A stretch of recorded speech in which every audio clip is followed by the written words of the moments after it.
ഇതെല്ലാ വീട്ടിലും കോമൺ ആയിട്ട് യൂസ് ചെയ്യുന്ന നോൺ സ്റ്റിക് പാൻ. മേടിക്കുമ്പോ ഇങ്ങനെ കാണും, കുറച്ച് ദിവസം യൂസ് ചെയ്ത് കഴിഞ്ഞിട്ട് ഇങ്ങനെ കാണും. ഇതെങ്ങനെയാ ആവുന്നതെന്ന് നോക്കിയാൽ ഇന്നമ്മേ, ഇതാണോ നമ്മൾ എന്നും കഴിക്കുന്നത്? ഇനി ഈ അലുമിനിയം പാത്രത്തിൽ കുക്ക് ചെയ്യാന്ന് വെച്ചാ മേടിക്കുമ്പോ ഒരു വെയിറ്റ് കാണും, കുറച്ച് ദിവസം കഴിഞ്ഞിട്ട് നോക്കിയാ 50 grams ഡിഫറൻസ് ഉണ്ട്. അന്ന് ഇതും നമ്മൾ ഡെയിലി യൂസ് ചെയ്യുന്ന കുക്ക് വെയറിൽ ഏത് ബെറ്റർ? ഇനി ഏതിൽ കുക്ക് ചെയ്താൽ ന്യൂട്രീഷൻ വാല്യൂസ് കാണും? സോ ഈ വീഡിയോയിൽ മാർക്കറ്റിൽ കിട്ടുന്ന എല്ലാ പാത്രങ്ങളിൽ ഏത് ബെസ്റ്റ് ആണെന്ന് പറയാൻ പോവാണ്. ഫസ്റ്റ്, ഈ നോൺ സ്റ്റിക് കുക്ക് വെയർ. ഇതിൽ ദോശ നന്നായിട്ട് വരുമെന്ന്, ഇതിൽ കുറച്ച് ഓയിൽ യൂസ് ചെയ്താൽ മതിയെന്ന്, സേഫ് ആൻഡ് ഹെൽത്തി ആണെന്ന് വിചാരിക്കും. പക്ഷേ ഇതെല്ലാത്തിനേക്കാൾ ഡേഞ്ചറസ് ആണ്. എന്നാന്ന് വെച്ചാൽ ഇത് ടെഫ്ലോൺ കോട്ടിംഗ് കൊണ്ടാണ് വരുന്നത്. നമ്മൾ ഇതിൽ കുക്ക് ചെയ്യുമ്പോൾ ഹീറ്റ് കാരണം ടോക്സിക് ഫ്യൂംസ് റിലീസായി നമ്മൾ കഴിക്കുന്ന ഫുഡിൽ മിക്സ് ആയി അറിയാതെ ബോഡിയിലോട്ട് പോകുന്നുണ്ട്. സോ ഇത് കാരണം ഏർലി സ്റ്റേജിൽ ഹോർമോണൽ ഇംബാലൻസ്, PCOD, തൈറോയിഡ്, ഇങ്ങനെ കുറെ ഹെൽത്ത് പ്രോബ്ലംസ് വരും. നിങ്ങൾക്ക് വേണമെങ്കിൽ വീട്ടിലുള്ള നോൺ സ്റ്റിക് പാനെ ഒന്ന് സ്ക്രാച്ച് ചെയ്ത് നോക്ക്, ഡിഫറൻസ് നിങ്ങൾക്ക് തന്നെ മനസ്സിലാവും. നെക്സ്റ്റ്, വീട്ടിൽ കോമൺ ആയിട്ട് യൂസ് ചെയ്യുന്നത് ഈ അലുമിനിയം കുക്ക് വെയർ. ഇതിൽ നമ്മൾ ഹൈ ടെമ്പറേച്ചറിൽ കുക്ക് ചെയ്താൽ പതുക്കെ അലുമിനിയം ഡിസോൾവ് ആയി ഫുഡിൽ മിക്സ് ആവും. ഇവിടെ നിങ്ങൾ കണ്ട ചെറിയ ഹോൾസ് ഉണ്ട്, ഇതെല്ലാം ഡിസോൾവ് ആയ അലുമിനിയം ആണ്. ഈ പാത്രത്തിൽ പുളിപ്പുള്ള ഐറ്റംസിനെ കുക്ക് ചെയ്താൽ അലുമിനിയം പെട്ടെന്ന് ഡിസോൾവ് ആവും. വേണമെങ്കിൽ മേടിക്കുമ്പോൾ അതിന്റെ വെയിറ്റ് ആൻഡ് 3 months യൂസ് ചെയ്ത് കഴിഞ്ഞിട്ട് അതിന്റെ വെയിറ്റ് ചെക്ക് ചെയ്ത് നോക്ക്, ഡിഫറൻസ് നിങ്ങൾക്ക് തന്നെ മനസ്സിലാവും. നെക്സ്റ്റ്, ഈ സ്റ്റെയിൻലെസ് സ്റ്റീൽ.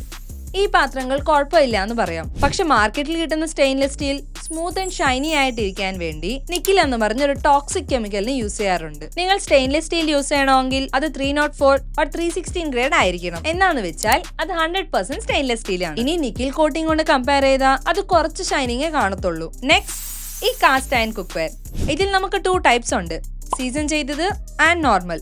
ഇനി ഇതിൽ കുക്ക് ചെയ്ത ഫുഡ് കഴിച്ചാൽ അയൺ ഡെഫിഷ്യൻസി ഉണ്ടാവില്ല ആൻഡ് നല്ല ടേസ്റ്റി ആയിട്ടിരിക്കും. ഇതിൽ ഹാംഫുൾ കെമിക്കൽസ് ആൻഡ് കോട്ടിംഗ് ഒന്നും കാണത്തില്ല. പക്ഷെ ഇതിലൊരു ചെറിയ പ്രോബ്ലം ഉണ്ട്, ശരിക്കും മെയിൻറ്റെയിൻ ചെയ്തില്ലെങ്കിൽ ഇങ്ങനെ റസ്റ്റ് പിടിക്കാറുണ്ട്. സോ ഇതിനെ വാഷ് ചെയ്ത് ഓയിൽ പോർ ചെയ്ത് ഹീറ്റ് ചെയ്ത് എക്സസ് ഓയിൽ റിമൂവ് ചെയ്തോണ്ട് ഇങ്ങനെ മെയിൻറ്റെയിൻ ചെയ്യണം. നെക്സ്റ്റ്, ഈ ബ്രാസ് കുക്ക് വെയർ. ഇതിൽ കുക്ക് ചെയ്താൽ 93% ന്യൂട്രീഷൻ വാല്യൂസിനെ റിട്ടൈൻ ചെയ്യും. ഇനി ഇതിൽ കുക്ക് ചെയ്ത ഫുഡ് സൂപ്പർ ടേസ്റ്റി ആയിട്ടിരിക്കും. ഇനി കുക്ക് ചെയ്ത് കഴിഞ്ഞിട്ട് ടാമറിൻ അല്ലെങ്കിൽ ലെമണിൽ സോൾട്ട് ആഡ് ചെയ്ത് ഇങ്ങനെ നീറ്റ് ആയിട്ട് ക്ലീൻ ചെയ്താൽ മതി.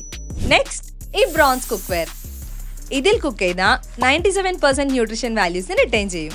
ഈ ന്യൂട്രീഷൻ ഫുഡ് കഴിക്കുന്നത് കൊണ്ട് ടേസ്റ്റ് മാത്രമല്ല നമ്മൾ ഫുൾ ഡേ എനർജറ്റിക് ആയിട്ടിരിക്കും. ഇതിൽ കുക്ക് ചെയ്ത 93% ആൻഡ് ഇതിൽ കുക്ക് ചെയ്ത 97% ന്യൂട്രീഷൻ വാല്യൂ തരുമെന്ന് പറഞ്ഞു. പക്ഷെ 100% ന്യൂട്രീഷൻ വാല്യൂ തരുന്ന ഒരു പാത്രമുണ്ട്, അതാണ് ഈ മൺചട്ടി. എന്നാന്ന് വെച്ചാൽ ഇതിൽ പോർസ് ഉള്ളത് കൊണ്ട് കുക്ക് ചെയ്യുമ്പോൾ എക്സസ് ഹീറ്റ് പ്രൊഡ്യൂസ് ആയാലും ഈ പോർസ് ഇന്ന് പുറത്തു വരും. സോ ഇത് കാരണം കറീസ് വേണ്ടുന്ന ടെമ്പറേച്ചറിൽ കുക്കായി അതിന്റെ ന്യൂട്രീഷൻ വാല്യൂസ് റിട്ടൈൻ ചെയ്യും. ആൻഡ് ഇത് ഡയറക്റ്റ് ആയിട്ട് എർത്തിൽ നിന്ന് വരുന്നത് കാരണം 100% നാച്ചുറൽ ആണ്. ഇപ്പൊ വരെ യൂസ് ചെയ്ത എല്ലാ പാത്രങ്ങളും അബ്സർവ് ചെയ്താൽ എന്റെ ഫസ്റ്റ് റെക്കമെൻഡേഷൻ ആണ് ക്ലേ പോട്ട്. എന്നാന്ന് വെച്ചാൽ ഇത് 100% ന്യൂട്രിയൻ വാല്യൂസിനെ പ്രിസർവ് ചെയ്യും. Second, brass and bronze. Third ആണ് cast iron cookware and stainless steel. ഈ പാത്രങ്ങളെല്ലാം നിങ്ങൾക്ക് ലോക്കൽ മാർക്കറ്റിൽ കാണും. ഒരുപക്ഷെ കിട്ടിയില്ലെങ്കിൽ അതിന്റെ ലിങ്ക്സ് എല്ലാം ഡിസ്ക്രിപ്ഷനിൽ കൊടുത്തിട്ടുണ്ട്. And subscribe.